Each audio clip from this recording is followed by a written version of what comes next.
been called a mystic in a modern world. First of all, what's a mystic and how's it different today than it was in ancient times? Gosh, I don't think I've ever been asked that question. Uh, yeah, a mystic. A mystic is someone who sees other realms. And so, whereas a psychic usually goes into the astral realm and can talk about people's emotions and talk about their past lives and who they're going to marry. A mystic is more someone where different things appear to them. So they're not necessarily acting as a medium or as a psychic, but they have things continually that appear to them from other realms. And that's been the way it has been since I was born, basically. What's another realm to you? What does that mean to you? Well, it can be as easy as when I was a child, for example, I could hear what other children were thinking, even if they were saying something different to me.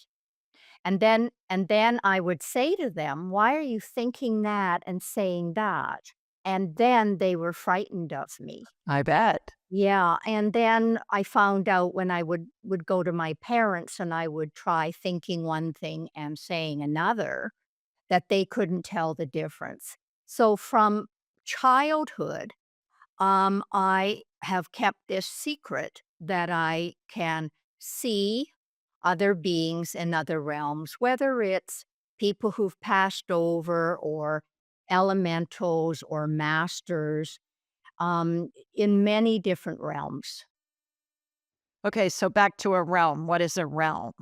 A Vers realm versus a different dimension. You said there's a difference between a psychic and a medium, and it has to do with the realms and dimensions. Can you speak more about that? Yeah, a psychic normally is very good in going into the relatively lower astral.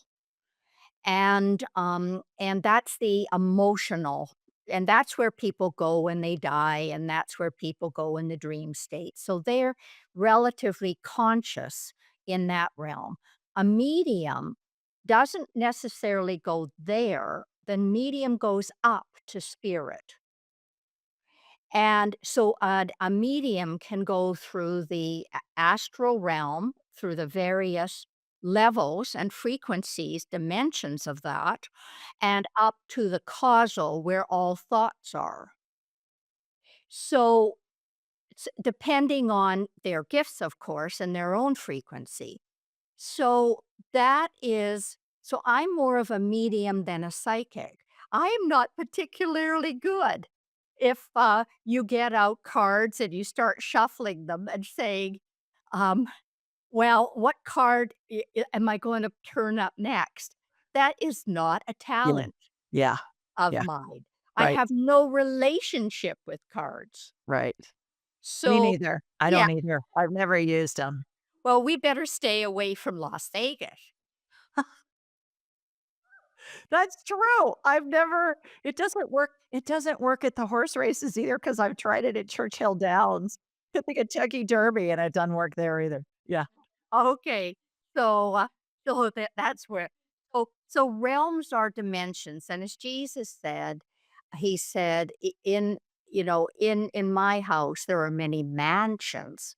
So mansions are these various worlds where different beings live. We happen to be on the earth. So part of what I do is I seem to be asked to go to these various worlds where other beings live. In the form of spirits, It could be more in the form of other evolving beings, such as elementals, which is what? nature spirits. Can you say more about that? Sure, that's where I actually started. I was in my early 30s when I ended up in a haunted cottage in Ireland, haunted by leprechaun family. And so the the man, uh, of the leprechaun family asked if I could write a book about elementals. They call themselves elementals. They don't call themselves nature spirits. And he said, "Could you write this book in 10 years?" So even though it happened to me in my early 30s, this book didn't come out until my late 40s. Why did he want you to wait? What do you think that was all about? Well, because in those days, Julie, people weren't even talking about angels. We're going back until till the 1980s. Oh, okay. So I was already I'm a psychotherapist by training. So I was already a practicing psychotherapist and specializing in spiritual transformation and helping people, humans, with their spiritual transformation. But I didn't know until I had that experience that I would be asked to start working with other beings. So that was the first realm that I was asked to speak about, and then since then, there's been many more.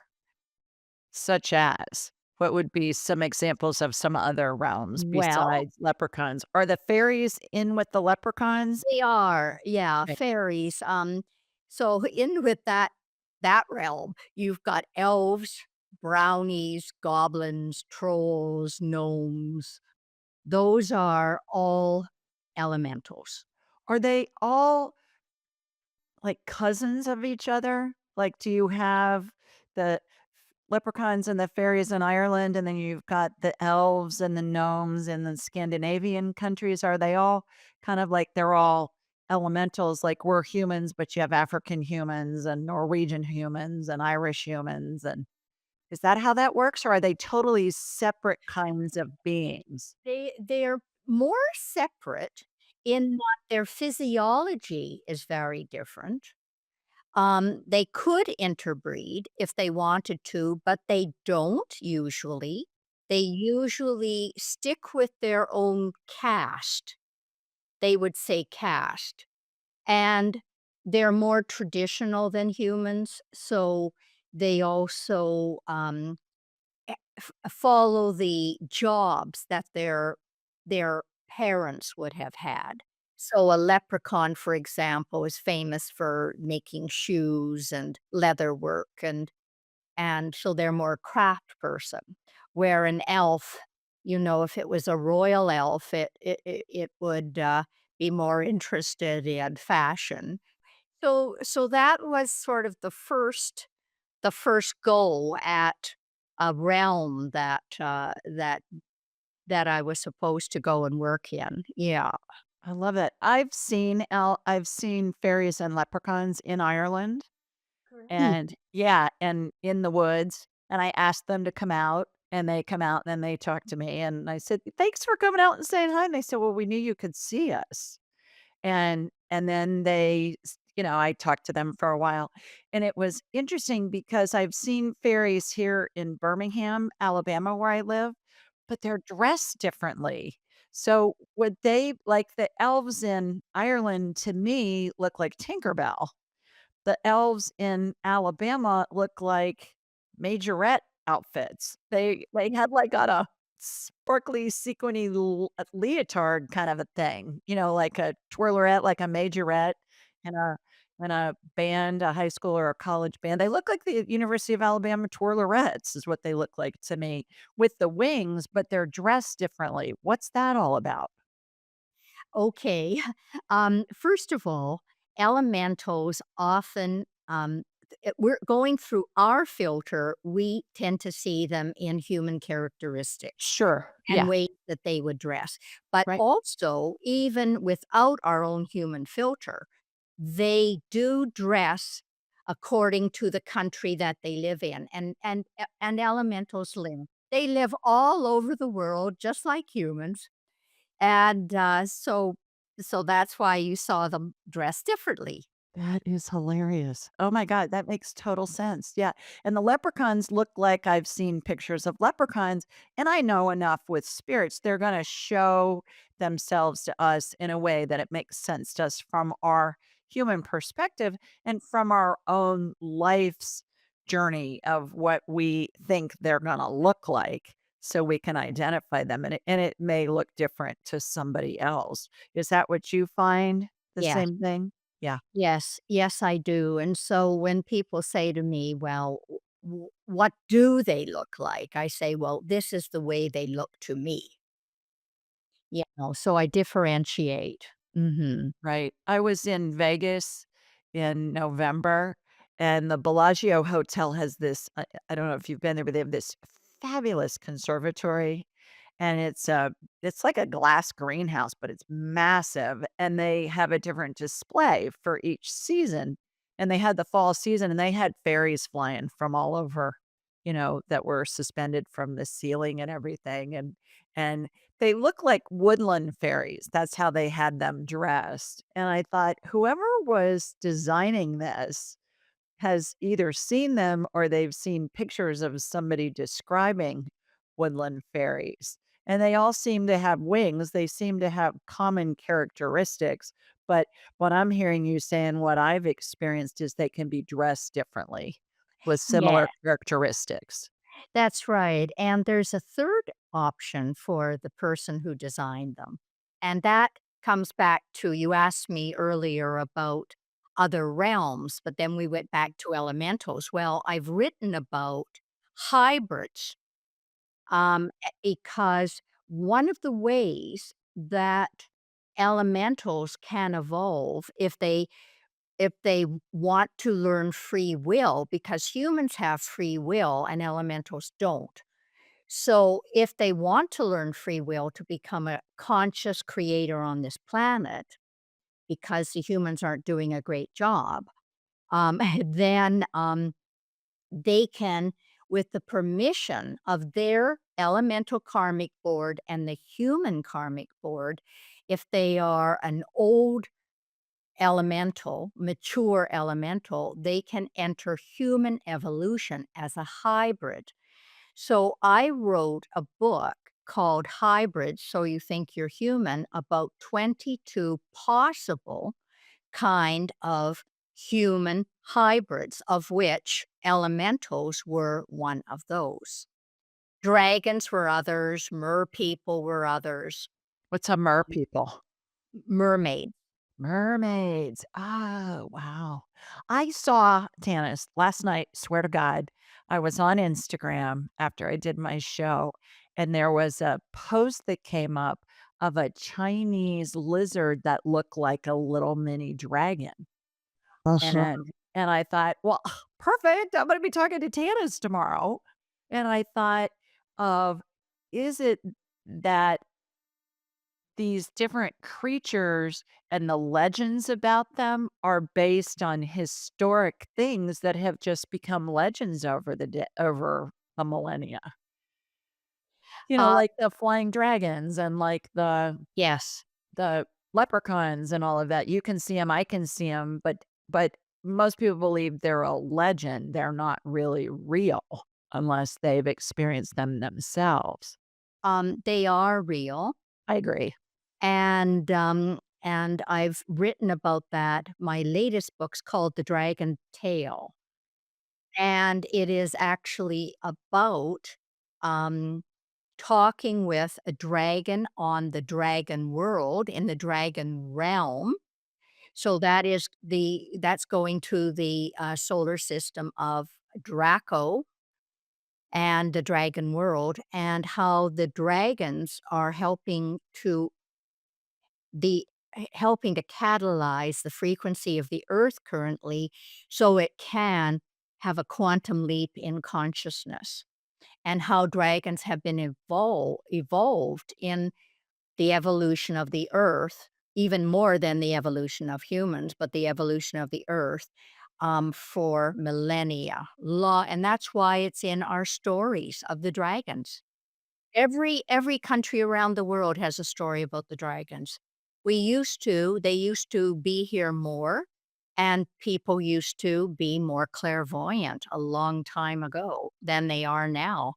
We've lost this quality. Back to the elementals that are hybrids.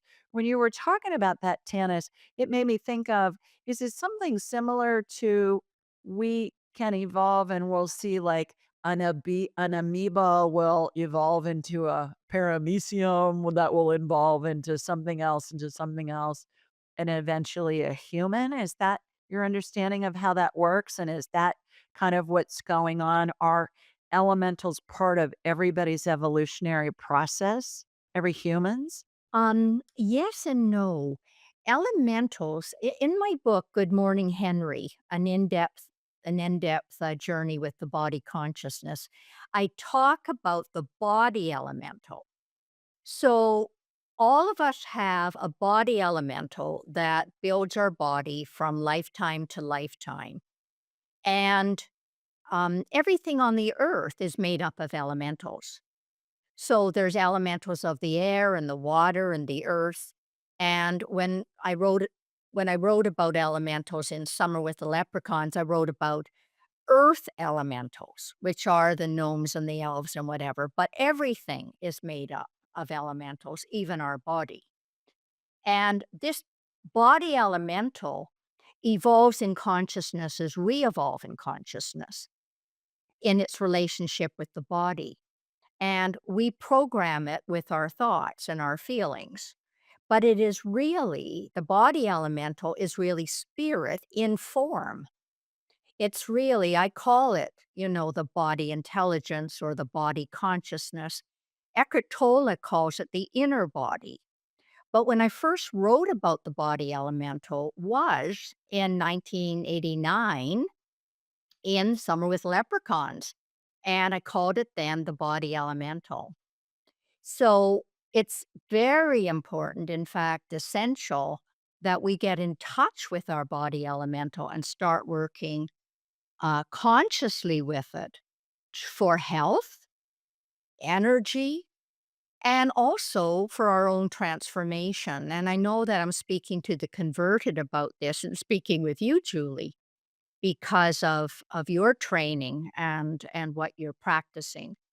So I think that that's very different from the hybrids that come into a human form. So that's why I said it's a yes and a no. So we have elementals here, but when I wrote about hybrids, about dragons and merpeople, and about the pan hybrid coming into form as well, I'm writing actually about different intelligent beings who are already conscious in their own realms, who apply to the karmic board to enter human evolution at this stage in our evolution, not as an amoeba. So we know very little about what is really going on with the programming inside of us.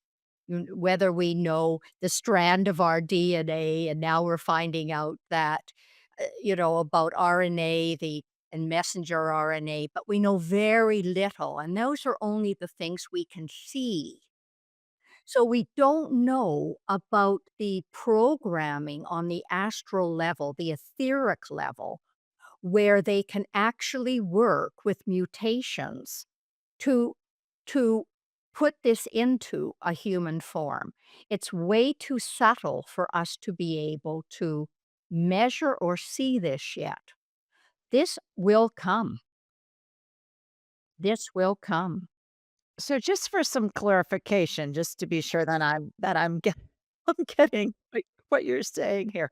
It's not like we have a little elf inside of us that's programming us physically. It's more what I'm interpreting is it's more of our spirit that's in attached to a human body, having a human experience. And does that go back to the understandings that a lot of people have that when we're in heaven and we're planning our next incarnation, we say, "Okay, I wanna be born in from these people, and I wanna live in this place so that my life can have a trajectory that will allow me to explore and experience X, Y, and Z, and the whole alphabet for that matter. And the elemental of which you're talking is the spirit that we all possess that goes through umpteen millions of lifetimes? Yes. Okay. The spirit is the same really, the elemental by another name, although I don't say this until 3/4 of the way into Good Morning Henry, because I don't wanna give it away, is actually the Holy Spirit, it's the Divine Mother, it's spirit in form. So, that's what it actually is, but it is spirit in form works with the elementals. It is it's spirit in form. It has consciousness, elemental consciousness to be able to build everything.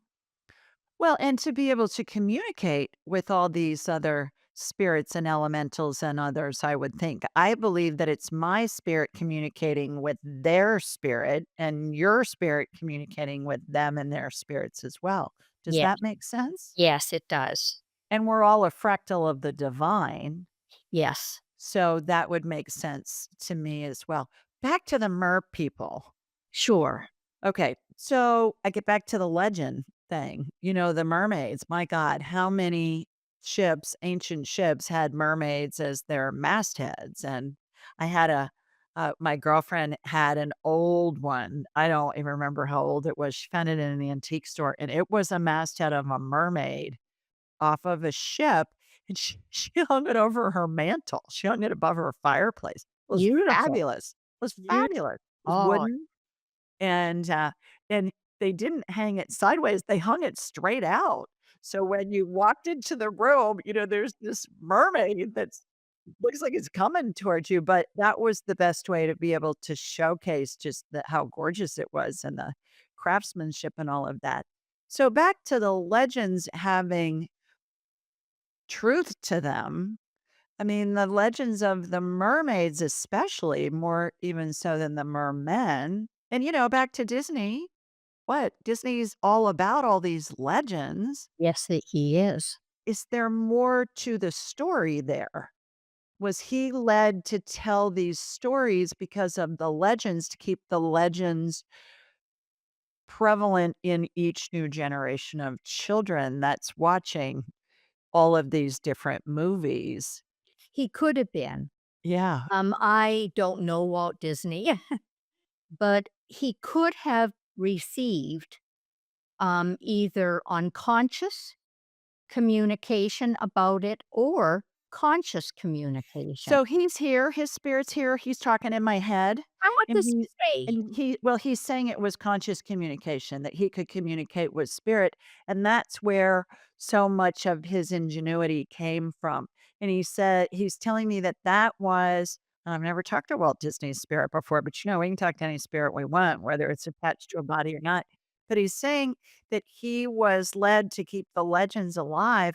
He's also saying that that's where so much of the inspiration that he had came from, and he said that spirit communication is what kept him afloat when he was facing bankruptcy multiple times throughout his career, and he was being led to create this stuff, he's saying, because he knew that he could be the Kickstarter is what he's saying, like the jump the fire, start the fire, and the fire would continue to expand, the fire being the ability to have these legends and these stories, and this was a way, unlike regular movies and plays where there is a new generation that comes in every year of people to explore and experience that. He said that's why he was led to do the children's side of the equation, which was brilliant. Yeah. Perfect, and it makes a lot of sense, doesn't it? Mhm. Yeah, That it's a modern day way to keep those legends alive, but none of us know that they're really legends. They're exactly, they're and just entertainment.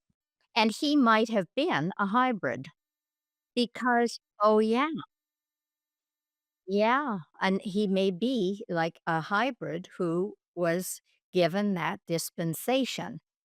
to do that. A lot of hybrids I've discovered, especially elemental hybrids, are very creative. A lot of, elemental, royal elementals, royal elves, for example, end up becoming well-known movie stars. They're so gorgeous, that they attract people, automatically to them. Um, and I some just asked him. I just said, "Were you a hybrid elemental?" And he said, "Not in the lifetime that we knew him in, but he had been in several previous lifetimes." well, there you go. Yeah, interesting. Yeah. Wow. So the mermaids and the mermen, mermaids seem to be more popular than the mermen. We think of Neptune as what the mermen look like, right? Yeah. So, do you believe that sailors of long ago really did see the mermen and the mermaids? Yes, I think so, because there are stories about mer people all over the world. You have them not only in Greece, but you have them in Japan, you have them in South America. Um, Really? yeah, Wow. Iceland, yeah. Yeah, the So, whole Viking thing. Yeah, I can see that too. yeah, and the Vikings, had used to have the dragon on their prow. True. That's True. right. Yeah. Interesting. There's a woman who I met named Signe Pike who writes novels about Arthurian legend that are historic novels.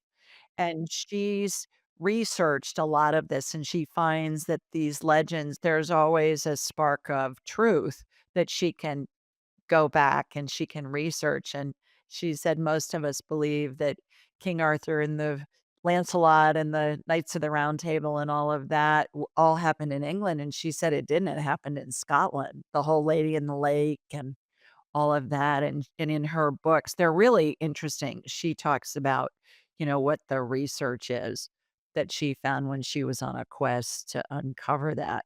And it sounds like you've done a lot of the same thing. When you're writing your books, are you having conversations with the elementals? Do you find that you just get divine downloads, or what's happening? How do you do that? Yeah, I'm having conversations. So I see with my third eye and I hear with my third ear and feel with my third heart. So I receive it in all those ways. So I go to their realms more. So it's more like being conscious and talking with them like we're speaking with you now. So whether it's the elementals or speaking with merpeople or speaking with dragons, it would happen in this way. And when I was a psychotherapist too, Julie, I became interested be- in. There were people who were hybrids who started coming to me, and I could tell from their addictions, their problems, their relationships, so many things that had happened to them in their life, their loves, their passions, what they liked, what their talents were. I could tell what kind of a hybrid they were. Could you give us an example of some of the commonalities in those Sure. hybrids? Okay. Well, you're interested in elementals, so I'll talk about that. Elementals usually have a problem with addictions. So whether they're an elf or a leprechaun or a gnome or a goblin, it's addictions is a problem. So that could be addictions to alcohol, drugs, sex. They are more amoral. I wouldn't say they're immoral, they're amoral. What's the difference? Well, amoral is that they immoral is going with human standards. But amoral in their world, if they're bored with a particular partner, especially if you're an elf, if you're bored with a particular partner, you may just want to go with somebody else. And your special partner's not going to be particularly concerned about it because they may be going with someone else. So this is how you get the stories in our nursery rhymes, and all these, children's tales about humans being abducted, about a male human being abducted into the fairy world by the queen of the fairies, and how when they came out again, it was hundreds of years later. And, so there's lots of stories, old stories about this kind of thing, and this would happen because the queen of the fairies or some other royal fairy just thought, "Oh, that's a cute human, so I'm just gonna charm that one and we'll be off to my world." But then it's a different time sense in the elemental world. They live so much longer than we do, and things go so much slower. So, so when the human gets tired or bored and they come back to the human world, maybe 100 years has passed. So there are stories about that. Wow. You're blowing my mind, girl. All Yes, this stuff that you're wow, okay. Did you find commonalities with the merpeople and with the dragons and well, there are humans who are dragon hybrids. Um, I carry a bit of this myself, actually. And dragons, dragons have received, if you're Chinese in the East, dragons are very beneficial and favorable, and you would like to have one, and the emperor of China always had a dragon. yeah, they got lots of statues of them. That's right. Yeah. So and that's because they're going to bless you with wisdom. Mm, But if you're living in the West, dragons are St. George and the dragon, so you've gotta kill the dragon. Now, that emerged because of Christianity. Christianity always wanted to kill the old pagan beliefs. right. So, that's where that started happening. I was in Ireland last fall, and I was at Ashford Castle in, Galway, and we took a boat ride in their lake, and to this huge island, and there were ruins of a 5th century church there, and there were tombstones that were written in Latin, but they were written in the Druid styles. So they were straight up and down, like Chinese writing, is vertical versus ours is horizontal. And the tour guide who was the boat captain, it took us about an hour and a half to get over to this island from the castle. And the boat captain was lecturing in front of some ruins of this 5th century church that was there, and there were 7 saints' faces that were carved into the stone, and it was in an archway, and above the archway were all these fairies, Tanis, and I could see them, and they were looking down on all of us, and so after he was talking, I told him, I said, "There's a bunch of fairies up there above those carvings." And he said, "Yeah, they're there all the time. Most people can't see them." And he said, "I've never seen them, but I've had other people tell me that they've seen them." And they just were having fun. I mean, they reminded me of little kids that were hiding behind a rock watching the grown-ups and kind of spying on them and having a good time. Do you find that that is the case primarily with all of these elementals and the mer people and all of that? Are they primarily exhibiting a sense of joy, or are there darker elements to them like the legends of the leprechauns and the fairies is you don't want to make them mad because they can really mess up your life. They can cause all kinds of problems. What's been your experience on those lines? It totally depends on the kind of hybrid or the kind of being that they are and their evolution. For example, elves may not be trying to mess up your life at all, but goblins might, because goblins are practical jokers. What's a goblin versus an elf? Is it a type Oh, of an elf? yes, like an elf.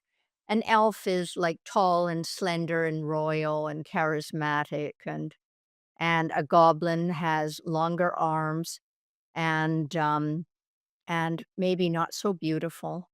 And, think certain people.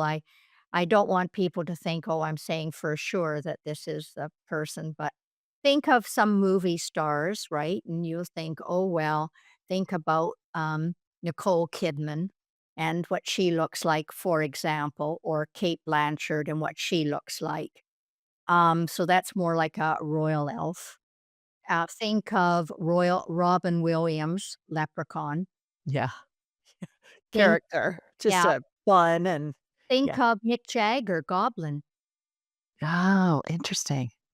Okay. Yeah, and I found that elementals may have problems with addictions and things like that and being immoral, but they are fun-loving. However, in their world, when they're bored with living, they can just fade. They can just start fading and fading, and this can take a long time, but they fade out of existence. Whereas in our world, if you're tired of living, you don't fade necessarily, you have to commit suicide. So elementals are they're stimulation addicts. They get bored very easily. So they may be more inclined to suicide than other human beings, for example, or hybrids. Fascinating. Well, and it's fascinating how you've been able to combine your psychology background with this spiritual side of the equation and make the connections that you have. Fascinating. Do fairies and elementals and merpeople and all that, do they have their own like little homes and little villages and things like that? Like, is there something in the ocean, in the bottom of the ocean or inside a cave or something that mer people live in? Or how does Yes, that work? but they're once again, we're talking about astral realms. Okay. So So we wouldn't necessarily be able to see them physically. We could see them telepathically, perhaps. exactly. And, mer people may very well be on the earth, living like that in an astral part of the earth, but they actually have their own realm, their own world now, which is separated out from the earth realm. So you've got sort of, as far as frequency goes, we are in the heaviest frequency. Then there's the elementals, world of the elementals. Then you have the world of the mer people. And here you have high, like lower causal realm dragons. So that is according to frequency of the hybrids we've been discussing and where those realms are. When you first started seeing these elementals and others, you probably, I would imagine, didn't think anything of it. You said your friends couldn't see them, but you could. What was your family's reaction to that? And then give us a trajectory kind of where you went from a child when you got into being a therapist and then how you were led into working with all these different entities as a mystic. Okay, well, first of all, I didn't tell my family about it, what Oh, I was seeing or doing, because they could not understand. and you just knew that intuitively? Well, I absolutely knew it because I had a lot of experiences confirming it. However, that being said, my mother, having the Irish heritage, also had second sight. Which is Yeah, second sight as being a psychic. okay. And I saw her demonstrate it, but she never ever spoke about it and she always covered it up. So it was a secret she was trying to keep. Plus she wasn't having these profound experiences that I was having as a child. I mean, Julie, I would lie in my bed with a closed door and I would be thinking, I wonder what mom and dad are talking about now. So I'd leave my body and I'd float out and go see what they were talking about. And then I'd race back to my body and I'd call out the answer to what they were talking about, and then I'd race out of my body, and they'd be going, "How can she hear us?" And then they would shout, "Go to sleep, big ears." So so the what they used to think was that I had extremely Yeah. acute hearing. Supersonic hearing. Yes, whereas I never told them what I was doing, and there were lots of things that I was doing. Were you an only child? No, no, my brother also had a lot of gifts, and he was sent to a psychiatrist to be fixed, and he was never the same. So I kept it all secret until even until my book, Some with Leprechauns came out really, or I had an earlier book that came out in 1988.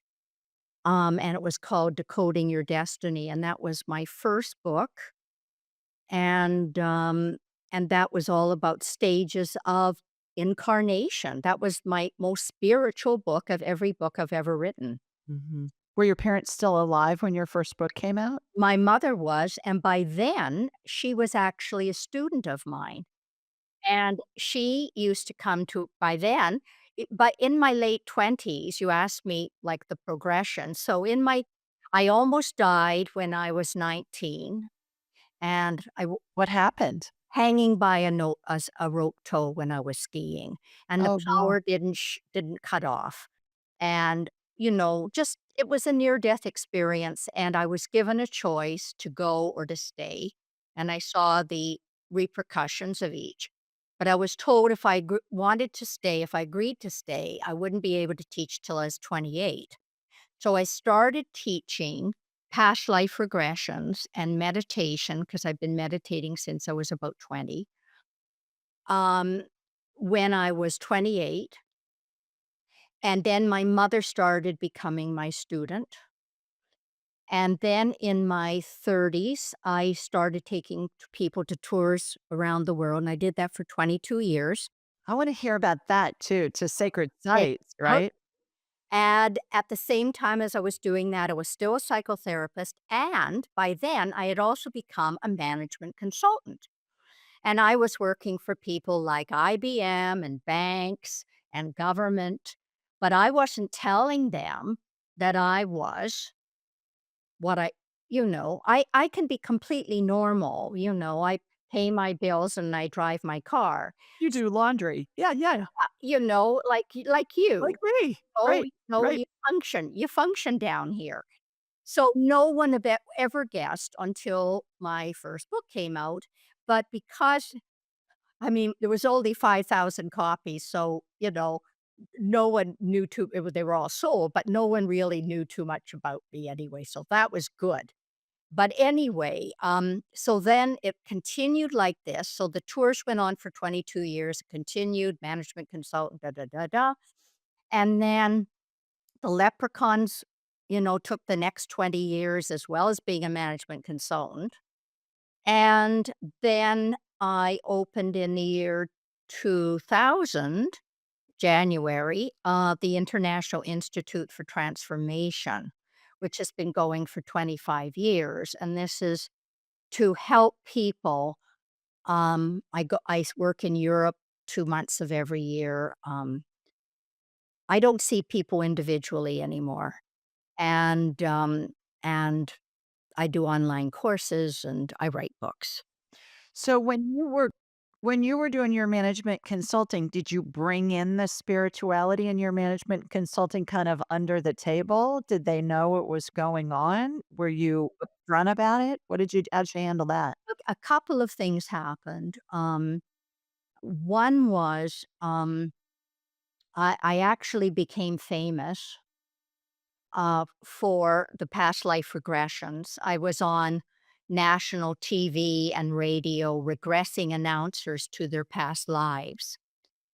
And I thought this was my weekend stuff, and during the week was the other, and what was the problem? But half my clients fired me. Oh, Yeah, when they heard you on TV. credibility issue. And in all the national papers too, right? Of course, yeah. So that was a bit of a crisis. But I decided if you ever give up who you are, you should you never stop. So just go on. So that was one little crisis, and it just ended up everything turned out fine, and then I became famous again. It's kind of funny. I didn't seek this. I wrote another book called Take Your Soul to Work, which came out in 1999, Uh-huh. and then I was speaking at conferences all over the States and Canada and Europe, and, To what kind of audiences? Business audiences or woo-woo spirituality audiences? Spiritual? spirituality and business, but also even government and banks would have me doing their annual retreat to help motivate their clients, not in spiritual, although it was called Take Your Soul to Work. It was, how do you feel that this is meaningful work, right? This is how they would have couched it. I would have couched it differently, but for them, they would couch it like that. How can our employees be happy doing this work? And what do we need to do as an organization to ensure that they will stay and they'll be productive and they'll be happy? So that's how they saw spirituality. I saw it as I'm a catalyst for good, and, I'm in there catalyzing spiritual transformation in these people. Tell us about leading tours to sacred sites. Can you give us some examples of sacred sites and what makes them a sacred site, and what were your experiences at a couple of them? Well, normally sacred sites are built um on old, energy places of the world. So the old ley lines, which, by the way, as you know, are also called dragon lines. And these are oh, yes, and they're the kundalini energies of the earth that the dragons are working with to catalyze the transformation of the earth. So we started going to these places. Some of them are churches, some of them are stone circles or caverns, but they were sacred to people, some of them thousands of years ago, such as the pyramids of Egypt, and some of them, you know, became famous like Chartres. Yeah. What about Stonehenge and what about Easter Island and those kinds of places? Did you go there? I was actually told by spirit which country to go to. And like, for example, sometimes I didn't get to go to where I wanted to go for, like, 8 years, because we would do a tour a year, and I was told which country, and I knew that there were 2 purposes, but the primary purpose was because these sacred sites are built on the dragon lines, those are the acupuncture points of the earth. So I knew we had to go to heal the acupuncture points of the earth, to help release stuck energy. So we went to meditate to help release energy in these sites. And then the second thing was, yes, the people who went also went through their own spiritual transformation. And we were able to get into sites for private time that others just weren't able to. It was really astounding, like private time in Stonehenge and private time in Newgrange in Ireland. And now our guides who would always get guides who were spiritual, they knew the history and the culture of the country, that's what the guides were, but they also were spiritual, and I had guides saying, "I can't even get private time here." Often, often. So it was really, um, it was spirit making it available. I'm just a tool, and I really do mean that. Mhm. I'm All sure of you us are. Yeah, yeah, I feel the same way. cool. How can I serve? Yeah, Yeah, you too. I knew you felt that way. So I'm just a tool. I just, need to listen and do it. yeah, absolutely. Okay, couple more questions as we're winding down here. I could talk to you for hours, girl. All right, tell us about Lloyd the leprechaun. Well, that's the name of my leprechaun friend who I met in the haunted cottage in Ireland on Achill Island, remote island, Achill. And Were you afraid when he first showed up? no, no, I wasn't afraid. No, no. He wasn't menacing. No, it was more like that was my summer that I thought I was going to become enlightened, by meditating in a isolated place. That was my intention, but he sort nixed that, didn't he? Right. So I was more like disappointed, like, "What? Yeah. What about my remote cottage?" So he's funny, he's amusing, he's very bright. He is a scholar, he studies humans. His job is to go around the world and get elementals who want to be partners with humans to co-create a beautiful world. So that's what he does, and I was the current partner because, of course, I'm not as old as him and I won't live as long. So I was the current partner for the 30 years, and, and my job was to do workshops on elementals, and humans would come, and then I would do guided visualizations, and they would get a partner. And so that's one of my main focuses in life So was does he hang out with you in Canada now? yes, they travel in space and time. Okay. So they just think about where they wanna go, and there they are. There they are. Interesting. And do the elementals and the merpeople and the dragons and all those different realms, do they have a role where they advise humans like Lloyd advises you, it sounds like? It sounds like he partners with you to help humans. Do you find that a lot of those entities kinda partner with humans or they're like a guide that's putting ideas into the humans' heads to help guide them? Yes, I think so. Okay. I think so, and once again, that spirit's purpose with them, and they are given permission to do that. Before we incarnate, do you think we have a relationship, like you had a relationship with Lloyd before you incarnated this time, and then you guys hooked back up once you became an adult and met him when you were in Ireland on that trip? Or do you think he just kinda latched on to you after the fact? Yeah, I don't remember a relationship with Lloyd prior to my incarnation this time. Um, that doesn't mean I didn't have one, but I don't it's not been anything that stuck with me. What I have had is a relationship with my dragon brother on the dragon world. So that one is one of my simultaneous lives. Um, Lloyd is talking in my head.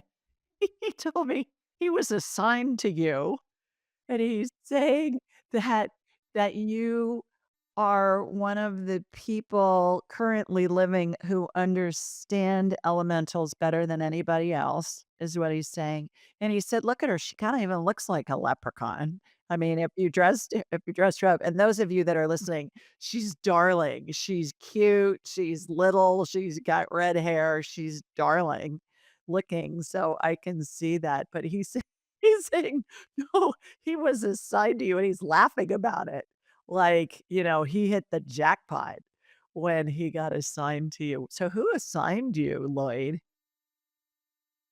I heard the head leprechaun. I don't know who that is. Is that the karmic board that you're talking about? Who's the head leprechaun? Have you yeah, ever heard that term? the karmic board. Yeah, we call it the karmic board. Okay. There are masters, masters above masters Yeah. working, all those levels Yeah. working with us. And how Interesting. little we know, eh, Julie? How That's little we know. it. It's fascinating. It's Yeah. and it never ends.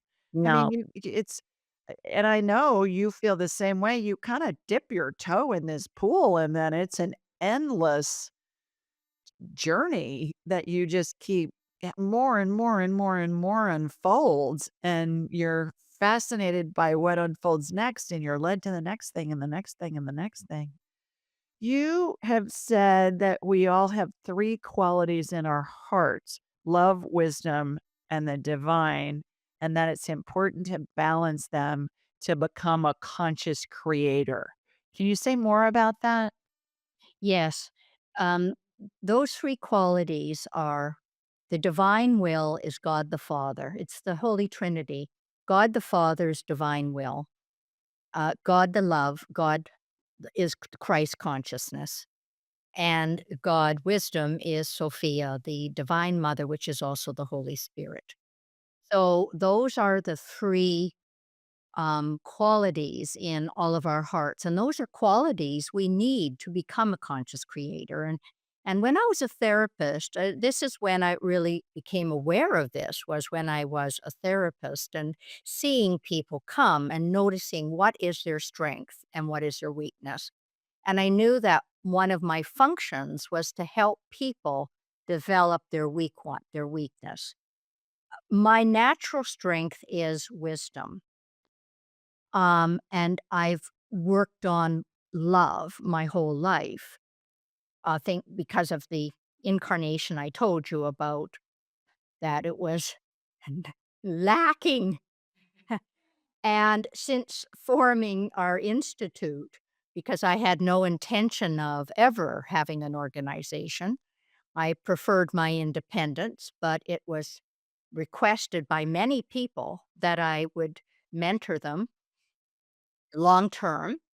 So, because of that, I agreed to have this organization, and that has really catalyzed my will. Interesting. Alright. If you have somebody that needs to raise their vibrational level, is there a quick, easy way that anybody can do that can raise their vibrational level and perhaps get to the level where they can communicate with an elemental or a mer person or their spirit guide or whomever? Oh, quick. Well, it's all based on frequency for a starter. So, work on your own transformation. So, where do you start? Meditate. Absolutely. Create a space in your life of pause, meditating, focusing, concentrating, um, letting go of attachments is absolutely key. Self discipline, overcoming your bad habits of what you're saying or doing, and staying in neutral positive. So being neutral no matter pain or pleasure, but always optimistic. And have a good sense of humor. Yeah. I find that spirit's really funny a lot of the time. Do you agree with that? Absolutely. Yeah, I say, "Lighten up, Francis." People get so serious about all this spiritual stuff. I'm like, "Spirit is pure love and joy. Lighten up. We're supposed to have fun." Do you agree? Yes, yes. I Yeah. do, I do. Most masters, if you talk, look at stories of most masters that have been recorded, self-realized, masters, they have a great sense of humor. The Dalai Lama. The Dalai Lama is Absolutely, hilarious. Yeah. absolutely. Yeah, I There you agree. Yeah, I agree. Last question, Tanis. Why do we incarnate? uh, so that we can reincarnate in consciousness with the divine. Okay. Wonderful.